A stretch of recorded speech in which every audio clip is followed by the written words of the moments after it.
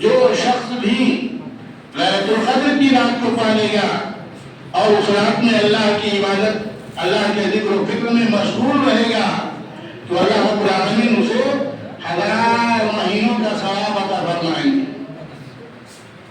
1000 مہینوں کا اگر حساب لگایا جائے تو لکھنے والوں نے لکھا ہے کہ 83 سال 4 ماہ بنتے ہیں۔ گویا اس ایک رات کی عبادت کا ثواب 83 سال 4 ماہ کے برابر۔ عام طور پر آج ہم لوگوں نے یہ سمجھ رکھا ہے، جیسا کہ نبی کریم جناب محمد رسول اللہ صلی اللہ علیہ وسلم کی ارشاد ہے کہ تم لوگ شب قدر کو رمضان کے اخیر عشرہ کی تاک راتوں میں تلاش کیا کرو، اور وہ تاک راتیں ہیں 21ویں، 23ویں، 25ویں، 27ویں اور 29ویں۔ بہت زیادہ تو نہیں، لیکن کچھ حضرات اس رات میں جا کر کے اللہ کے ذکر و فکر میں مشغول رہتے ہیں۔ نبی کریم جناب محمد رسول اللہ صلی اللہ علیہ وسلم کو اس رات کے بارے میں بتا دیا گیا تھا کہ شب قدر کون سی رات ہے، شب قدر کون سی رات ہے، تعین کر دیا تھا اللہ رب العالمین نے کہ شب قدر فلاں رات ہے۔ اور اللہ کے رسول جناب محمد رسول اللہ صلی اللہ علیہ وسلم جب اس بات کی خبر دینے کے لیے صحابہ کرام رضوان اللہ تعالیٰ عنہم اجمعین کی طرف نکلے، راستے میں آپ نے دیکھا کہ 2 مسلمان آپس میں لڑ رہے ہیں، مارنے مارنے پر آمادہ ہیں، جھگڑا کر رہے ہیں۔ آپ ان کی طرف متوجہ ہو گئے اور آپ کے ذہن سے اس رات کا علم نکال دیا گیا، یعنی آپ بھول گئے جس رات کا تعین اللہ رب العالمین نے کہہ دیا تھا کہ شب قدر کون سی رات ہے۔ معلوم یہ ہوا میرے دوست اور بزرگوں کہ مسلمانوں کے لڑائی جھگڑے کا اثر دین پر بھی پڑتا ہے۔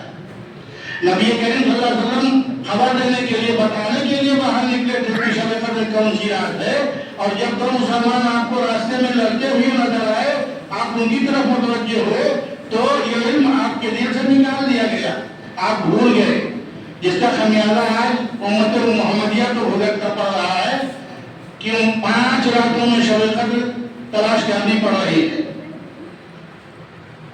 اور وہ کہاں کراتے ہیں، ہم اور آپ تھوڑا بہت جان کر کے اللہ رب العالمین کی عبادت کر کے قرآن مجید کی تلاوت کر کے گزار تو دیتے ہیں، لیکن یہ ہماری اور آپ کی غلط فہمی بھی ہے میرے دوستوں بزرگوں۔ اللہ کے رسول صلی اللہ علیہ وسلم کا معمول تھا کہ جب رمضان کا آخری عشرہ آتا تھا تو آپ کمر کر لیتے تھے اور آخری عشرہ کی 10 راتوں میں آپ اللہ رب العالمین کی عبادت و ریاضت میں مشغول رہتے تھے۔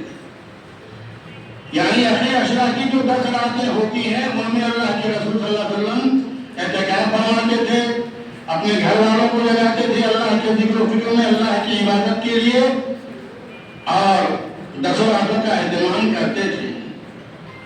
ہم کو آپ کو بھی چاہیے کہ میرے دوست اور بزرگوں کہ اگر ہم اور آپ نبی کے امتی ہیں اور دعویٰ کرتے ہیں کہ ہمارے نبی جناب محمد رسول اللہ صلی اللہ علیہ وسلم ہیں، تو ہمیں آپ کا طریقہ اختیار کرنا چاہیے اور ان 10 راتوں میں بھی جان کر کے اللہ رب العالمین کی عبادت کرنی چاہیے۔ یہ اور بات ہے کہ 5 راتوں میں تو ہم کو اور آپ کو پوری رات جاگنا ہے اور اللہ کی عبادت کرنی ہے، جو جز راتیں ہیں ان میں تھوڑا بہت تو ہم کو اور آپ کو اللہ کی عبادت، اللہ کا ذکر و فکر کرنا چاہیے۔ مثال کے طور پر نماز عشاء کے بعد 4، 6، 10 رکعت نوافل پڑھیں، سو جائیں، رات میں جب آنکھ کھلے 12 بجے 1 بجے پھر اٹھ کر کے قرآن مجید کی تلاوت کر لیں، نفل پڑھ لیں، اور اسی طرح جو بھی اچھے اعمال ہم سے ہوتے ہیں اسے کرتے ہیں۔ یعنی 10 راتوں کا ہم اور آپ کو اہتمام کرنا چاہیے۔ جہاں تک طاق راتوں کی بات ہے تو طاق راتوں کے بارے میں نبی کریم جناب محمد رسول اللہ صلی اللہ علیہ وسلم نے یہ ارشاد فرمایا کہ تم لوگ شب قدر کو رمضان کے آخری عشرہ کی طاق راتوں میں تلاش کیا کرو، اور ان طاق راتوں میں سے کوئی ایک رات شب قدر ہے جس رات کی عبادت کا ثواب 83 سال 4 ماہ کے برابر بتایا گیا ہے۔ تو ہم کو اور آپ کو چاہیے میرے دوستوں بزرگوں کہ ہم ہمارا شب قدر کی اس مبارک رات سے فائدہ اٹھائیں اور اس کا پورا حق ادا کریں میرے دوستوں بزرگوں، قرآن مجید کی تلاوت کر کے اللہ رب العالمین کی عبادت کر کے نوافل پڑھ کر کے دیگر اچھے اعمال کر